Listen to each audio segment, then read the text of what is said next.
Coffee with Kilroy.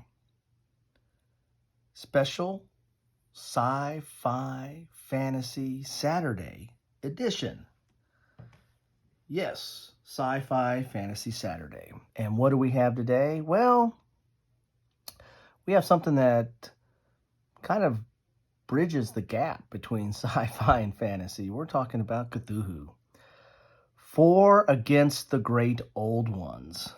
This is penned by Marco Arnaudo, as you might know as MarcoWargamer, and I think is now known as MarcoOmniGamer.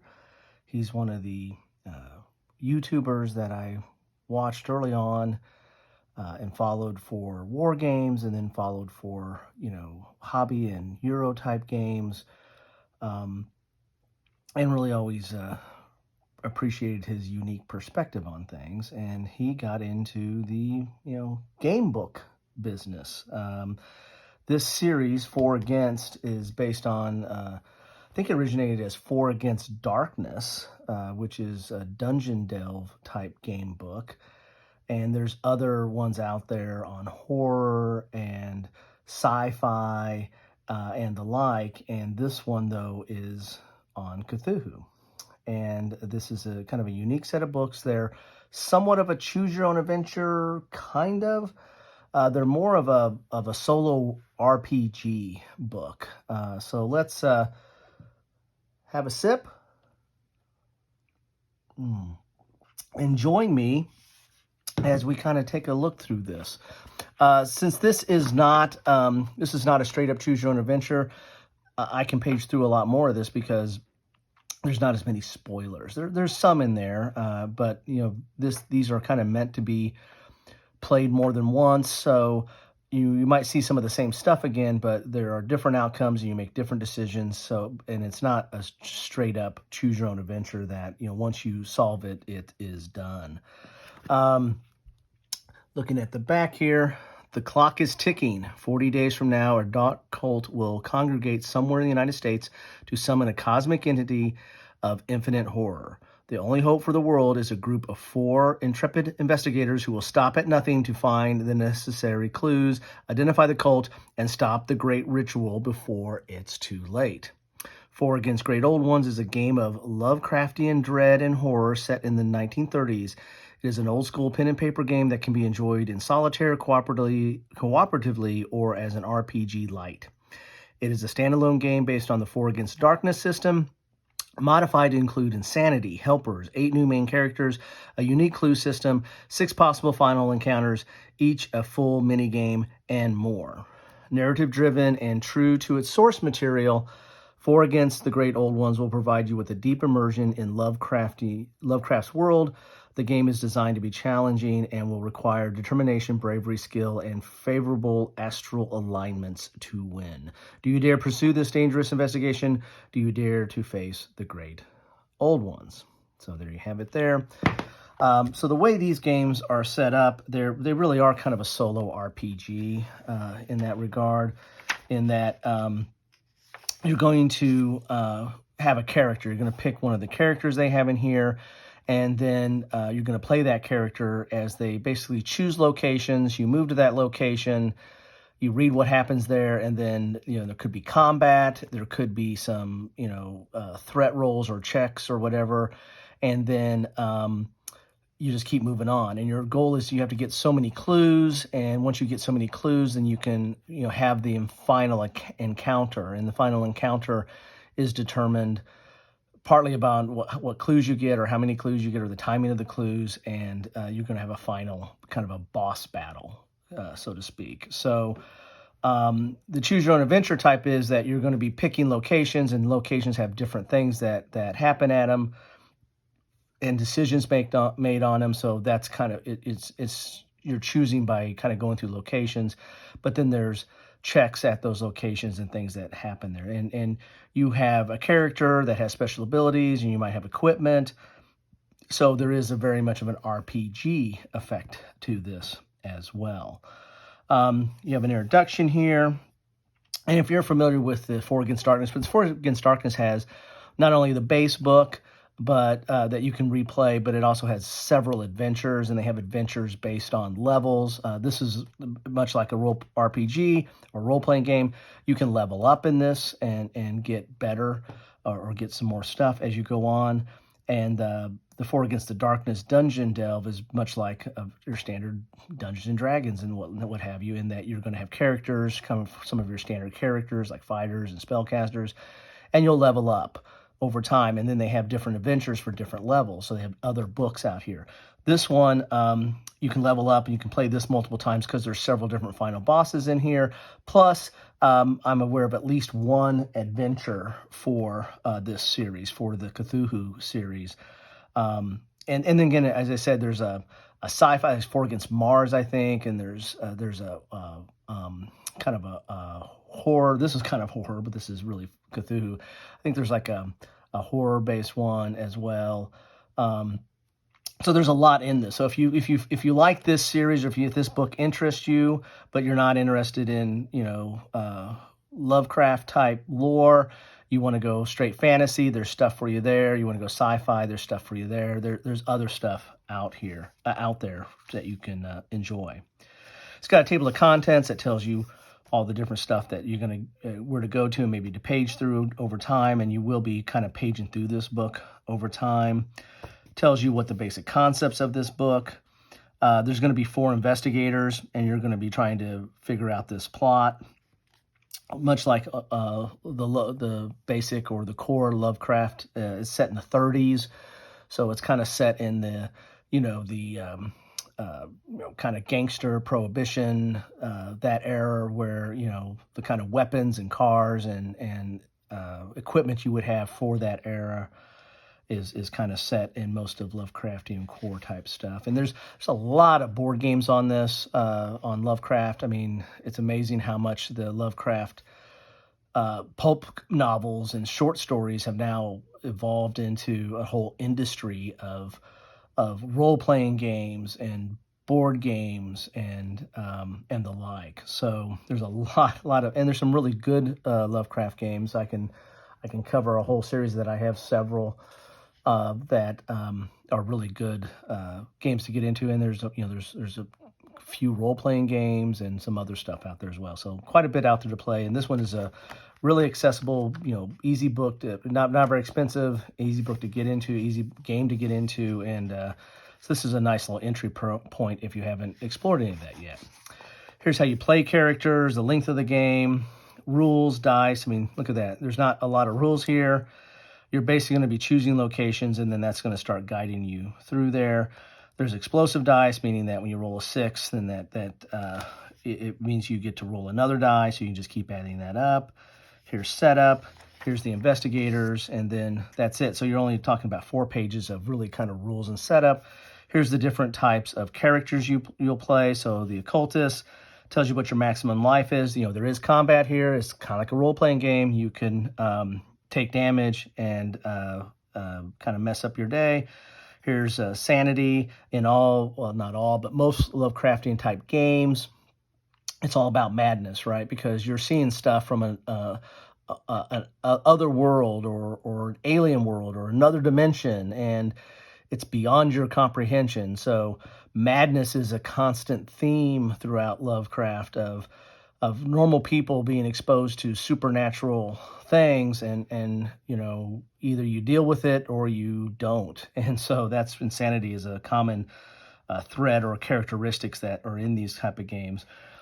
Combat. So this is any special rules this character has on combat. Starting equipment, a cane.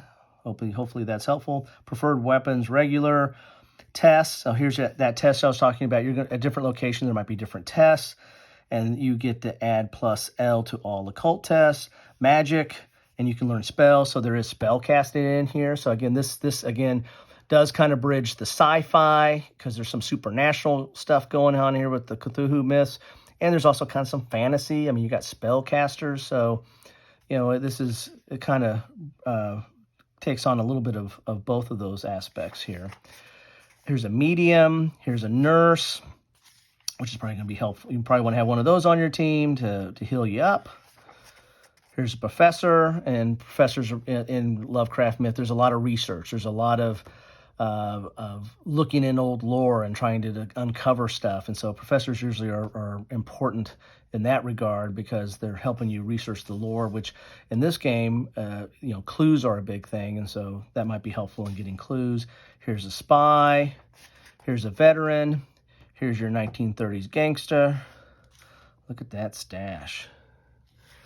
Here's a private detective. Of course, one of the more common characters that people might want to play in Cthulhu because, they're a little bit of savvy, a little bit of jack of all trades, usually good with combat, but also good at, detecting and finding clues. So you get a little bit of best of both worlds with them. Here's helpers, which I think this is new to this and not in 4 Against Darkness. I don't have 4 Against Darkness, so I need to check on that. But so this is some people like you can pick these up at locations and they'll help you. They'll give you some extra skill checks or test or help you get clues or help you fight combat and stuff. So you got a little bit of helpers here. Here's enemies and the different types of enemies, vermin, minions, and bosses. Sanity, insanity, as I said, that's a common theme here, and that's going to mess you up, so to speak, if you get messed up, if you can't deal with it, if you just can't comprehend some of this stuff. Here's lore and occult tests. So those are the 2 types of tests. I guess you got lore and occult. Here's traveling. So this is how you go to, this is kind of the core of the game, is traveling to the different locations. Gates and dreamland. So again, part of the Lovecraftian lore, there's this other dimension you can go into, or this other place you can go into, and that's where gates and dreamlands kind of come into place there. Activities. So each location will list the number of activities you can perform. So, your actions are kind of based or limited or expanded on based on what location and what you can do at that location, which might include looking for clues or getting equipment, or you might have to have combat. It all depends on the location. And there's usually a little bit of narrative that goes with that. Rest, equipment, and recruit. Rest, equip, and recruit. Those are some of your activities you can do. And here's combat, explaining how that's worked out. So you're going to need to get a die or dice, to play this game. I think it's just 6-sided, so everybody should have one of those lying around, or you can steal it from your Monopoly set. Enemy morale, fleeing, end of combat, and experience. Again, you get experience here, so you can level up and get better as you play this game, or get more effective as you play this game. Leveling up, here's all different types of equipment. There's regular equipment, mighty weapons, special weapons. There's a Tommy gun, that +3 to attack rolls. Got to get me one of those. Experimental weapons. Spells, as I said, there's some spell casting in here. So here's some of the spells that you can cast. And again, this is not like, Dungeons and Dragons. I mean, you get a whole spell book, and, you have large paragraphs of what the spell does and all that stuff, or what the elements you need for it. No, this is it. This is all you need to know for the spell here. Just like circle protection, choose the investigator or 2 helpers and receive +1 on all defense rolls for the duration of the combat. Boom, that's it. Very simple. So easy to understand and easy to apply spells here. Here's free actions that you can do that, the other actions we were talking about there, it uses up one of your actions that you get in a turn, and then this is some of the free stuff you can do. Clues, this is talking about you need to collect 3 clues to access the final encounter, and then your final encounters are different based on how many arcane items you get and stuff like that. So, you could your final encounter might be Cthulhu himself, or some of these other ones that are, common of the elder gods or the older gods or the old ones from Cthulhu. You got some real baddies here. There's talks about the final encounter and then end of game, and you can adjust difficulty, so you can kind of slide this up or down depending on how much difficulty you want to have. Locations, and this is where you get into the heart of the game. So here are the different acts. So if you look at this Arkham here, which is a very common or core location for Lovecraft myth, here's your activities you can do, and here's rest. If you rest there, here's equip, here's recruit, You can recruit somebody to your team. So if you want to get an occultist on your team, it's going to take up time.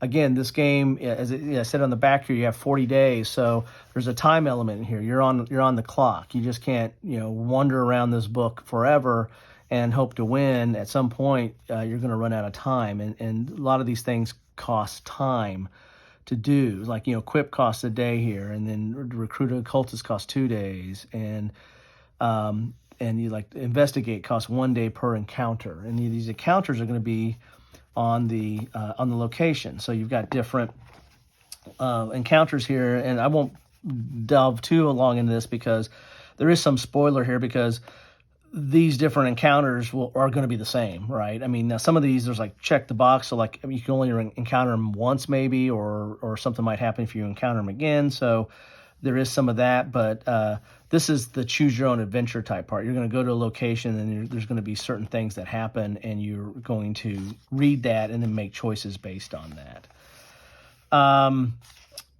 This is the backwoods, and here's the big cypress swamp. Here's Boston. Investigate Boston continued. Here's Catskill Mountain. So there's all kinds of different locations. Chicago.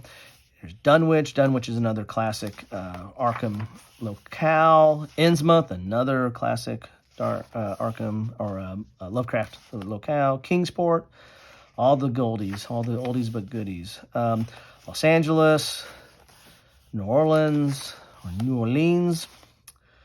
Here's the swamps. Here's New York. Here's Providence. Salem, gotta have Salem. Heck, you're in that neck of the woods anyway.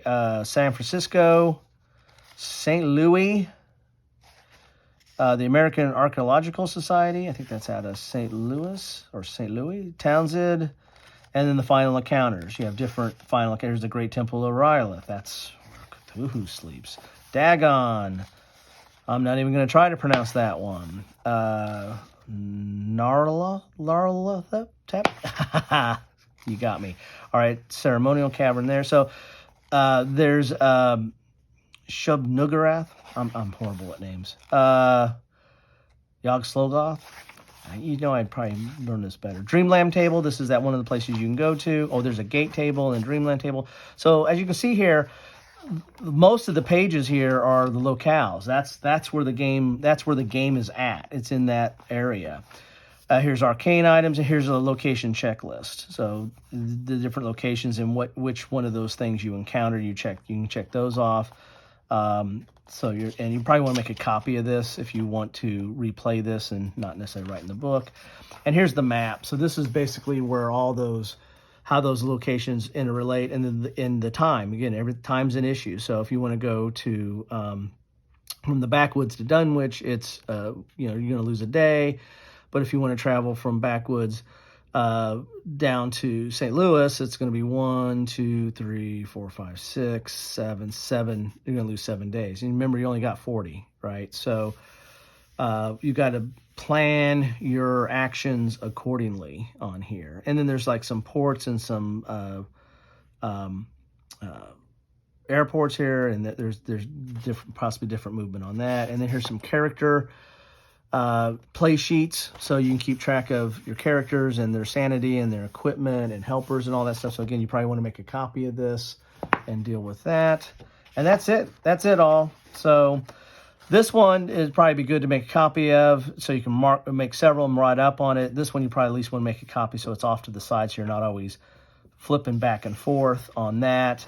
And maybe this one as well, so you can keep track of a few copies of this, depending on how many times you want to play it, because you want to keep track of the different locations and which ones have already visited and which ones you want to go to next. So there you have it. That is 4 Against the Great Old Ones.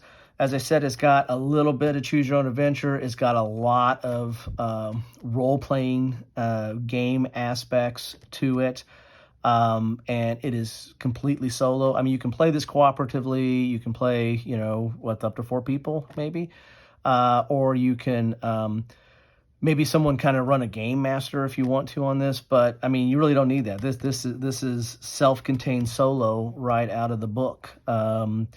and it plays very nice there. And you can kind of take your own time as you're, well, within the time limits of the game, but you can kind of take your own time to play this. You know, it's not there's very little, if any, setup to these games, and you can get right in there and start experiencing it. And again, there's a lot of gameplay in here. There's replayability to this, but at some point, you know, if you've played the heck out of this, you've been to all the locations, you kind of know what's going to happen, and you can start trying to figure out maybe an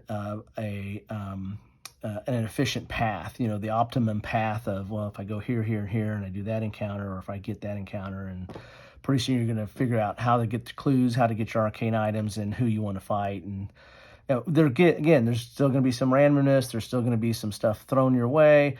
But again, if you play this a lot, and I think you would have to play this a whole lot to get to that point of understanding optimum paths. But I mean, I guess it is potential that you could, you know, maybe somewhat solve it. But anyway, there's still a whole lot of gameplay in here. Plus, as I said, I think there's other adventures out for this.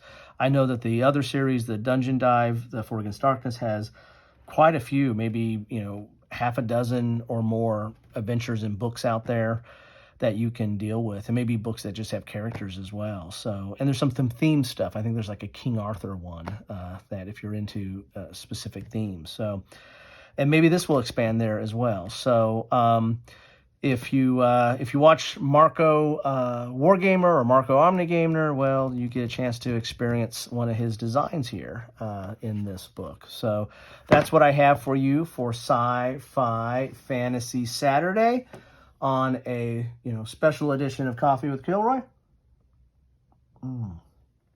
And love to know what you think about this. Have you played any of the For Against series? If you like them, love them, hate them, love to hear your thoughts on them. Love to know what you think about this series and how they play. As I said, I've done a lot of game books, really trying to focus more on the war or historical type game books. But, you know, for Sci-Fi Fantasy Saturday, hey, we got to do something that calls out to that.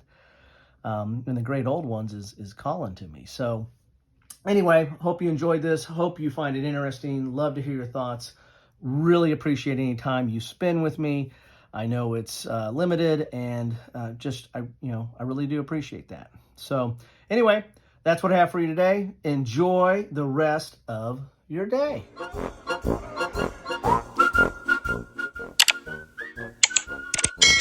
Thanks for watching.